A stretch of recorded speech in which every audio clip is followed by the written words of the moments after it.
ಎಲ್ಲರಿಗೂ ನಮಸ್ಕಾರ. ನಾನು ಈ ದಿನ ಹೊನಗನ ಸೊಪ್ಪು ತಗೊಂಡಿದ್ದೀನಿ. ಇದರಲ್ಲಿ ಒಂದು ಸ್ವಲ್ಪ ಚೇಂಜ್ ಆಗಿ ಎರಡು ಥರ ಸೊಪ್ಪಿದೆ ನೋಡಿ. ಉದ್ದುದ್ದ ಎಲೆ ಇರೋ ಅಂಥದ್ದು, ಇದು ಒಂದು ಸ್ವಲ್ಪ ಲೇಟಾಗಿ ಹೂವಾಗುತ್ತೆ. ಇನ್ನೊಂದು ಚಿಕ್ಕ ಚಿಕ್ಕಗೂ ಅಗಲಕ್ಕೆ ಎಲೆ ಇರೋ ಅಂಥದ್ದು ಬೇಗ ಹೂವು ಜಾಸ್ತಿ ಆಗ್ತಾ ಇರುತ್ತೆ. ಆ ಥರದ್ದು ಎರಡು ಥರದ್ದು. ಇದು ಕಣ್ಣಿಗೆ ತುಂಬ ಒಳ್ಳೆಯದು. ಇದು ಇಷ್ಟಿಷ್ಟು ದಪ್ಪ ಕಡ್ಡಿ ಇದ್ರೂ ಕೂಡ ತುಂಬ ಎಳೆದಿದೆ. ಇದನ್ನು ತೊಳೆದ್ಬಿಟ್ಟು ನೀರು ಸೋರು ಹಾಕ್ಕೊಂಡಿದ್ದೀನಿ. ಈಗ ಹೆಚ್ಕೋತಾ ಇದ್ದೀನಿ. ಇದನ್ನು ನೋಡಿ, ಎಷ್ಟು ದಪ್ಪ ಕಡ್ಡಿ ಇದ್ರೂ ಕೂಡ ತೀರ ದಪ್ಪನದಿದ್ದರೆ ಅದನ್ನು ತೆಗೆದು ಹಾಕ್ಬೋದು. ಇನ್ನು ಮಿಕ್ಕಿದ್ದೆಲ್ಲ ಸಣ್ಣಗೆ ಹೆಚ್ಕೋತಾ ಇದ್ದೀನಿ ನೋಡಿರಿ. ಹಿಂಗಂದರೆ ಇದಾಗುತ್ತೆ. ಈ ಕಡ್ಡಿ ಕೂಡ ತುಂಬ ಎಳೆದಿರುತ್ತೆ, ಸಖತ್ತಾಗಿದೆ. ಇದು ಹೊಲದಲ್ಲಿ ಅಥವಾ ಗದ್ದೆನಲ್ಲಿ ನೀರು ಆಯ್ಕೆ ಇರುತ್ತಲ್ಲ, ಅಲ್ಲಿ ತುಂಬ ಇರುತ್ತೆ. ಅದನ್ನು ಕೊಯ್ಕೊಂಬಂದಿದ್ರು. ನಾನು ಇವತ್ತು ಇದಿಷ್ಟು ಮರ ತುಂಬ ತಗೊಂಡಿದ್ದೀನಿ.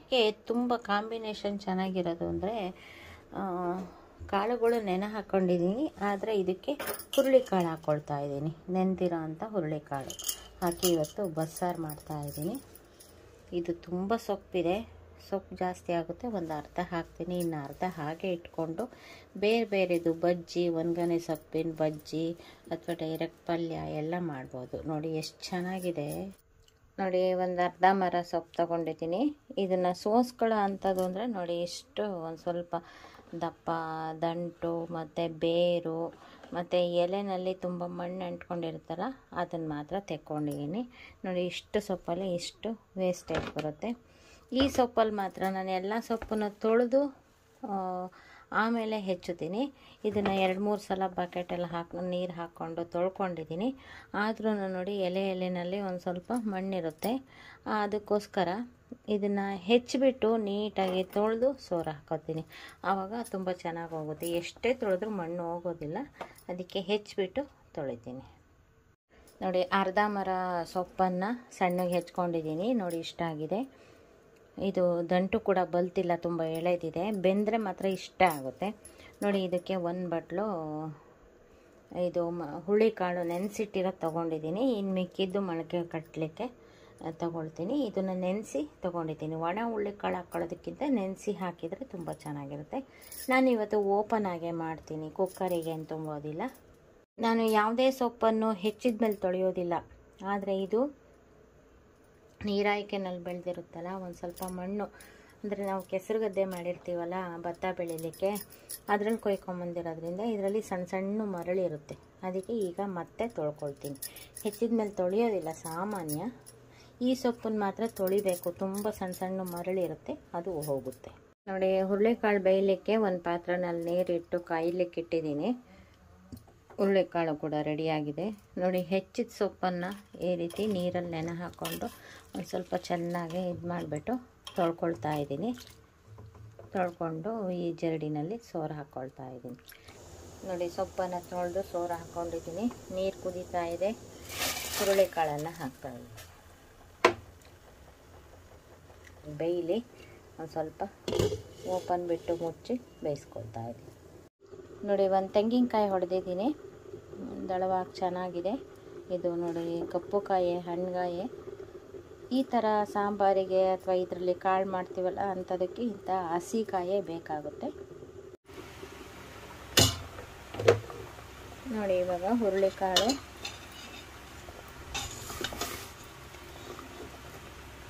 ನೋಡಿ ಮುಕ್ಕಾಲು ವಾಸಿ ಬೆಂದಿದೆ.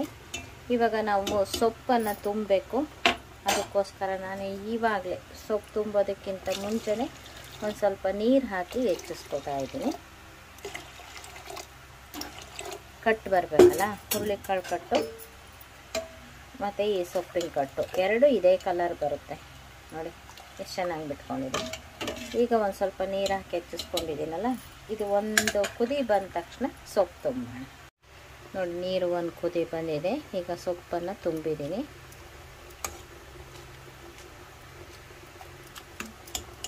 ಬೆಂದು ಇನ್ನೂ ಒಂದು ಸ್ವಲ್ಪ ಮೆತ್ತಗಾಗುತ್ತೆ. ಒಳ್ಳೆ ಬೆಣ್ಣೆ ಬೆಂದಂಗೆ ಬೇಯುತ್ತೆ. ಇದು ದಂಟಿದ್ರೂ ಕೂಡ ಚೆನ್ನಾಗಿ ಬೇಯುತ್ತೆ. ನೋಡಿ, ಈಗಲೇ ಹುರುಳಿಕಾಳಿಗೆ ಸೊಪ್ಪಿಗೆ ಆಗೋವಷ್ಟು ಉಪ್ಪನ್ನು ಹಾಕ್ಬಿಡ್ತೀನಿ. ಯಾಕೆಂದರೆ ಕಾಳು ಒಗ್ಗರಣೆ ಹಾಕ್ತೀವಲ್ಲ ಆವಾಗೇನು ಉಪ್ಪು ಹಾಕೋದು ಬೇಡ. ಈಗ ಹಾಕಿದರೆ ಕಟ್ಟಲು ಸ್ವಲ್ಪ ಉಳಿಯುತ್ತೆ, ಸೊಪ್ಪು ಹುರುಳಿಕಾಳಿಗೆ ಎಲ್ಲ ಇಳ್ಕೊಳ್ಳುತ್ತೆ.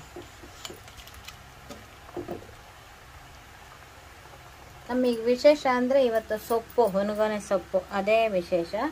ತೆಂಗಿನಕಾಯಿ ನೋಡಿ, ಒಂದು ಹೋಳು ತುರ್ಕೊಂಡಿದ್ರು ಕೂಡ ಇದರಲ್ಲಿ ಸಾರಿಗೆ ರುಬ್ಲಿಕ್ಕೆ ನಾನು ಇಷ್ಟೇ ಹಾಕೋದು. ಬಸ್ಸಾರಿಗೆ ಸಾಮಾನ್ಯ ಜಾಸ್ತಿ ಕಾಯಿ ಹಾಕೋದಿಲ್ಲ. ಇದಷ್ಟನ್ನು ಕಾಳಿಗೆ ಹಾಕ್ತೀವಿ, ಅಂದರೆ ಸೊಪ್ಪು ಕಾಳು ಬಸ್ಕೊಳ್ತೀವಲ್ಲ ಅದಕ್ಕೆ ಹಾಕಿ ಒಗ್ಗರಣೆ ಹಾಕ್ತೀವಿ. ಅದೇ ವಿಶೇಷ ಇವತ್ತು. ನೋಡಿ, ಕಾಳಿನ ಒಗ್ಗರಣೆಗೆ ಇಷ್ಟು ಒಂದು ಈರುಳ್ಳಿ ಸಣ್ಣದಾಗಿ ಹೆಚ್ಚಿಟ್ಕೊಂಡಿದ್ದೀನಿ. ಇದು ಸಾರಿಗೆ, ಇದು ಸಾರಿನ ಒಗ್ಗರಣೆಗೆ. ಇದು ಸಾರಿಗೆ ರುಬ್ಲಿಕ್ಕೆ ದಪ್ಪ ದಪ್ಪಾಗಿ ಹೆಚ್ಕೊಂಡಿದ್ದೀನಿ ಈರುಳ್ಳಿ. ಇದನ್ನು ಒಂದು ಸ್ವಲ್ಪ ಎಣ್ಣೆಯಲ್ಲಿ ಮಾಗಿಸ್ಕೊಳ್ತಾ ಇದ್ದೀನಿ. ನೋಡಿ, ಈರುಳ್ಳಿ ಬೆಳ್ಳುಳ್ಳಿ ಒಂದು ಮಣ್ಣಿನ ಪಾತ್ರೆಗೆ ಹಾಕ್ಕೊಂಡಿದ್ದೀನಿ. ಇದಕ್ಕೆ ಒಂದು ಸ್ವಲ್ಪ ಎಣ್ಣೆ ಹಾಕ್ಕೊಳ್ತಾ ಇದ್ದೀನಿ. ಎಣ್ಣೆ ಹಾಕ್ಕೊಂಡು ಒಂದು ಸ್ವಲ್ಪ ನೀಟಾಗಿ ಕೆಂಪಗಾಗೋವಂಗೆ ಹುರ್ಕೋಬೇಕು. ಆವಾಗ ಸಾರು ತುಂಬ ರುಚಿಯಾಗಿರುತ್ತೆ. ಈ ಬಸ್ಸಾರುಗಳು ಬೇಗ ಖರ್ಚಾಗೋದಿಲ್ಲ. ಖರ್ಚಾಗದೆ ಹೋದರೂ ಜಾಸ್ತಿ ಇಟ್ಟು ಕುದಿಸಿ ಇಟ್ಟಷ್ಟು ತುಂಬ ರುಚಿ ಬರುತ್ತೆ. ಈಗ ಎಣ್ಣೆಯಲ್ಲಿ ಇದನ್ನು ಮಾಗಿಸ್ಕೊಳ್ಳೋಣ, ಕೆಂಪಗೆ ಹುರ್ಕೊಳ್ಳೋಣ. ನೋಡಿ, ಇವಾಗ ಸೊಪ್ಪು ಬೆಂದಿದೆ, ಸೊಪ್ಪು ಕಾಳು ಎಲ್ಲ. ಈಗ ನಾನು ಇದನ್ನು ಬಸ್ಕೊಳ್ತೀನಿ. ಕಟ್ಟು ನೋಡಿ, ಕೆಂಪುಗೊಳ್ಳೆ ಎಷ್ಟು ಚೆನ್ನಾಗಿ ಬಂದಿದೆ. ಇದು ಕೂಡ ಒಣಗನೆ ಸೊಪ್ಪಿಂದು ಕೂಡ ಕೆಂಪಗೆ ಬರುತ್ತೆ, ಹುರುಳಿಕಾಳಿಂದು ಕೆಂಪಗೆ ಬರುತ್ತೆ. ಹಾಗಾಗಿ ಈ ಕಲರ್ ಬರುತ್ತೆ. ನೋಡಿ, ಈರುಳ್ಳಿ ಎಷ್ಟಾಗಿದೆ, ಇಷ್ಟಾದರೆ ಸಾಕು. ಈಗ ನಾನು ಇಷ್ಟು ಒಂದು ಸ್ವಲ್ಪ ತೆಂಗಿನಕಾಯಿ ಹಾಕ್ತಾ ಇದ್ದೀನಿ. ಇದನ್ನೇನು ಉರಿಯೋದು ಬೇಡ. ಈಗ ಗ್ಯಾಸ್ ಆಫ್ ಮಾಡ್ತಾ ಇದ್ದೀನಿ. ಇದೇ ಕಾವಿಗೆ ಒಂದು ಸ್ವಲ್ಪ ಚಟಪಟ ಅನ್ನತ್ತೆ, ಇಷ್ಟಾದರೆ ಸಾಕು. ಈಗ ನಾನು ಖಾರದ ಪುಡಿ ಹಾಕ್ತಾ ಇದ್ದೀನಿ.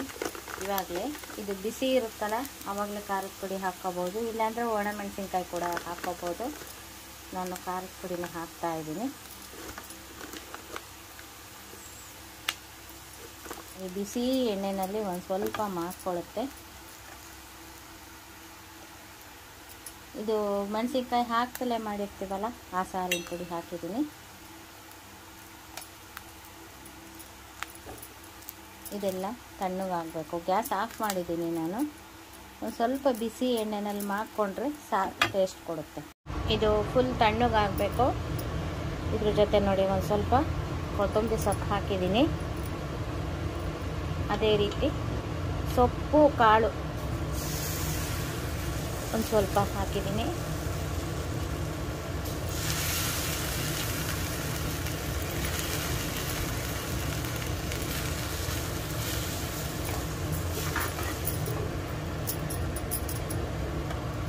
ನೋಡಿ, ಇಷ್ಟು ಹಾಕಿದ್ದೀನಿ. ಇದು ಕಾವಿರೋದಕ್ಕೆ ಇದು ಕುದೀತಾ ಇದೆ. ಇದು ತಣ್ಣಗಾಗಬೇಕು. ನೋಡಿ, ಒಂದು ಸ್ವಲ್ಪ ಹುಣಸೆ ಹಣ್ಣು ತೊಳೆದು ಹಾಕಿದ್ದೀನಿ. ಇದಷ್ಟನ್ನು ಚೆನ್ನಾಗಿ ರುಬ್ಕೋಬೇಕು. ನುಣ್ಣಗೆ ತಣ್ಣಗಾಗಬೇಕು. ಈಗ ಇದನ್ನು ಬಸ್ಕೊಳ್ಳೋಣಂತೆ. ನೋಡಿ, ಒಂದು ಪಾತ್ರೆ ಇಟ್ಬಿಟ್ಟು ಒಂದು ಸ್ಟೀಲ್ ಜರಡಿ ಇಟ್ಟಿದ್ದೀನಿ. ಈಗ ಇದನ್ನು ಇದಕ್ಕೆ ಸುರಿದು ಬಸಿ. ನೋಡಿ, ಸೊಪ್ಪು ಹುರುಳಿಕಾಳು ತುಂಬ ಚೆನ್ನಾಗಿ ಬೆಂದಿದೆ. ಇವಾಗಲೂ ಕೂಡ ಹಾಗೆ, ಏಕೆಂದರೆ ಉಪ್ಪು ಹಾಕಿ ಬಸ್ತಿದ್ದೀವಲ್ಲ, ಹಾಗೆ ತಿನ್ಲಿಕ್ಕೆ ಕೂಡ ತುಂಬ ಚೆನ್ನಾಗಿದೆ. ಕಣ್ಣಿನ ಆರೋಗ್ಯಕ್ಕೆ ತುಂಬ ಒಳ್ಳೆಯದಿದು. ಅಪರೂಪಕ್ಕೆ ಸಿಗುತ್ತೆ. ಹೊನ್ಗನೆ ಸೊಪ್ಪು ಇದೇ ಹೈಲೈಟು. ತುಂಬ ಚೆನ್ನಾಗಿದೆ ಸೊಪ್ಪು. ಒಗ್ಗರಣೆಗೋಸ್ಕರ ಸಾಸಿವೆ, ಕರಿಬೇವು ಮತ್ತು ಒಣಮೆಣಸಿನ್ಕಾಯಿ ಪುಡಿ ಮಾಡಿ ಇಟ್ಕೊಂಡಿದ್ದೀನಿ. ಜೊತೆಗೆ ಇಷ್ಟು ಈರುಳ್ಳಿ ಸಣ್ಣದಾಗಿ ಹೆಚ್ಚಿಟ್ಕೊಂಡಿರೋದು. ಈಗ ನೋಡಿ, ಒಂದು ಕಡಾಯಿ ಇಟ್ಟಿದ್ದೀನಿ. ಸ್ವಲ್ಪ ಎಣ್ಣೆ ಹಾಕ್ತಾ ಇದ್ದೀನಿ. ಇದಷ್ಟನ್ನು ಹಾಕ್ತಾ ಇದ್ದೀನಿ.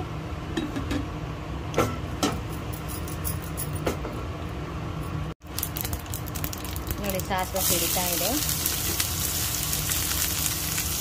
ಈರುಳ್ಳಿ ಹಾಕಿದ್ದೀನಿ.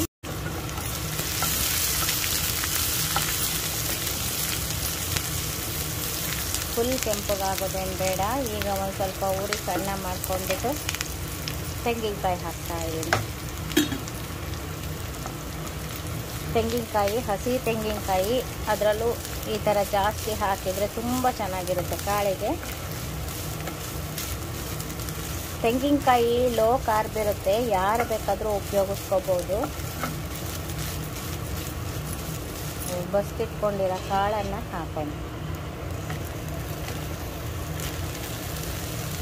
ಚೆನ್ನಾಗಿ ಮಾಗಿಸ್ಕೋಬೇಕು. ನೋಡಿ ಎಲ್ಲ ಚೆನ್ನಾಗಿ ಕೈ ಆಡ್ಕೊಂಡಿದ್ದೀನಿ. ನೋಡಿ ಹಬೆ ಬರ್ತಾ ಇದೆ. ಇಷ್ಟು ಬೇಯಿಸ್ಕೊಂಡ್ರೆ ಸಾಕು. ನೋಡಿ ಎಲ್ಲ ತಲೆಮೇಲೆ ಮಾಡಿ ಉಪ್ಪು ಎಲ್ಲ ಕಡೆ ಹತ್ತುವಂಗೂ ಮಾಡಿದ್ದೀನಿ. ನೋಡಿ ಈಗ ರುಬ್ಲಿಕ್ಕೆ ಸಾರಿಗೆ ಒಂದು ಸ್ವಲ್ಪ ಹಸಿ ಜೀರಿಗೆ ಹಾಕ್ಕೊಂಡಿದ್ದೀನಿ.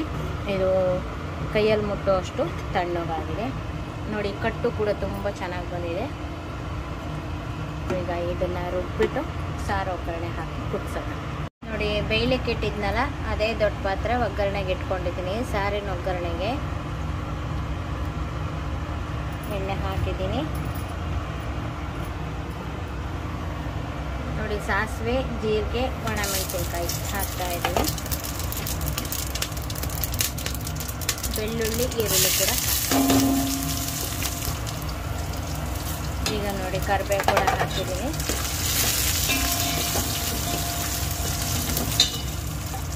ಒಗ್ಗರಣೆ ಇಷ್ಟ ಆದರೆ ಸಾಕು. ಈಗ ನೋಡಿ ಖಾರ ರುಬ್ಬಿರೋದನ್ನ ಒಂದು ಸ್ವಲ್ಪ ಕುದಿಯೋಕ್ಕೆ ಹದವಾಗಿರೋ ಹಂಗೆ ಒಂದು ಸ್ವಲ್ಪ ನೀರು ಹಾಕಿ ಹದ ಮಾಡ್ಕೊಂಡಿದ್ದೀನಿ. ಇದನ್ನು ಇವಾಗ ಇದ್ರೊಳಗಡೆ ಹಾಕ್ತಾ ಇದ್ದೀನಿ. ಈಗ ಇದನ್ನು ಚೆನ್ನಾಗಿ ಕುದಿಸ್ಕೋಬೇಕು. ಕಾಳು ಬೇಯಬೇಕಾದ್ರೆ ಉಪ್ಪು ಹಾಕಿದ್ದೆ.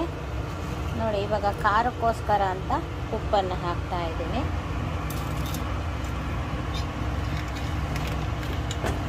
ಆ ನಂತರ ಇದಕ್ಕೆ ಹೊಂದಾಣಿಕೆ ಮಾಡಾದ್ಮೇಲೆ ಉಪ್ಪು ನೋಡಿ ಹಾಕೋಬೋದು. ಇದು ಕುದಿಲಿ. ನೋಡಿ ಖಾರ ಚೆನ್ನಾಗಿ ಕುದ್ದಿದೆ. ನೋಡಿ ಇದು ಮಂದಕ್ಕೆ ಇದೆ. ಇವಾಗ ನಾವು ಬಸ್ತಿರೋ ಅಂಥ ಕಟ್ಟನ್ನು ಹಾಕಿಬಿಟ್ರೆ ಹಾಕಿದ್ದೀನಿ. ಖಾರ ಹೆಂಗೆ ಕುದಿದೆಯೋ ಇದು ಕೂಡ ಬಸ್ಸಾರು ಅಷ್ಟೇ ಚೆನ್ನಾಗಿ ಕುದಿಬೇಕು. ಟೆಕ್ಸ್ಚರು ಎಲ್ಲ ಎಷ್ಟು ಚೆನ್ನಾಗಿದೆ ಗೊತ್ತಾ. ಈಗಲೇ ಬಾಯಿ ನೀರು ಬರ್ತಾ ಇದೆ ಊಟ ಮಾಡಲಿಕ್ಕೆ. ಇದಕ್ಕೆ ಒಂದು ಸ್ವಲ್ಪ ಬೆಲ್ಲ ಹಾಕ್ತಾ ಇದ್ದೀನಿ. ಈಗಂತೂ ಇನ್ನೂ ಫೈನಾಗಿ ಚೆನ್ನಾಗಿ ಕುದಿದೆ. ನೋಡಿ ಸಖತ್ತು ಟೇಸ್ಟ್ಫುಲ್ ಆದಂಥ ಸಾಂಬಾರು ಚೆನ್ನಾಗಿ ಕುದೀತಾ ಇದೆ. ಹೊನ್ಗನೆ ಸೊಪ್ಪಿಂದು ಬಸ್ಸಾರು ಸಖತ್ತಾಗಿದೆ. ಒಬ್ಬಟ್ಟು ಸಾರನೂ ಅಷ್ಟೇ ರುಚಿಯಾಗಿದೆ. ನೋಡಿ ಇದರ ಅನುಕೂಲ ಕೂಡ ಪಡ್ಕೊಳ್ತೀರಾ ಅಂತ ನಾನು ಈ ವಿಡಿಯೋ ಮಾಡಿ ತೋರಿಸಿದ್ದೀನಿ. ಈ ವಿಡಿಯೋ ನಿಮಗೂ ಇಷ್ಟ ಆಗಿದ್ದರೆ ಲೈಕ್ ಮಾಡಿ, ಶೇರ್ ಮಾಡಿ. ಇದುವರೆಗೂ ನಮ್ಮ ಚಾನಲ್ಗೆ ಸಬ್ಸ್ಕ್ರೈಬ್ ಆಗಿಲ್ಲ ಅಂದರೆ ಈ ಕ್ಷಣದಿಂದ ಸಬ್ಸ್ಕ್ರೈಬ್ ಆದರೆ ನಿಮ್ಮ ದಿನನಿತ್ಯದ ಅನುಕೂಲಕ್ಕೆ ಬರುವಂತಹ ವಿಡಿಯೋಗಳನ್ನೇ ನಾನು ಮಾಡ್ತಾ ಇರ್ತೀನಿ. ನೋಡಿ ಚೆನ್ನಾಗಿ ಕುದ್ದಿದೆ. 2 ದಿನ 3 ದಿನ 4 ದಿನ ಬೇಕಾದರೂ ಇಟ್ಕೊಂಡು ಊಟ ಮಾಡ್ಬೋದು. ಸಖತ್ತಾಗಿರುತ್ತೆ. ಕುದಿಸೋಷ್ಟು ರುಚಿ ಜಾಸ್ತಿ ಆಗುತ್ತೆ. Thank you for watching.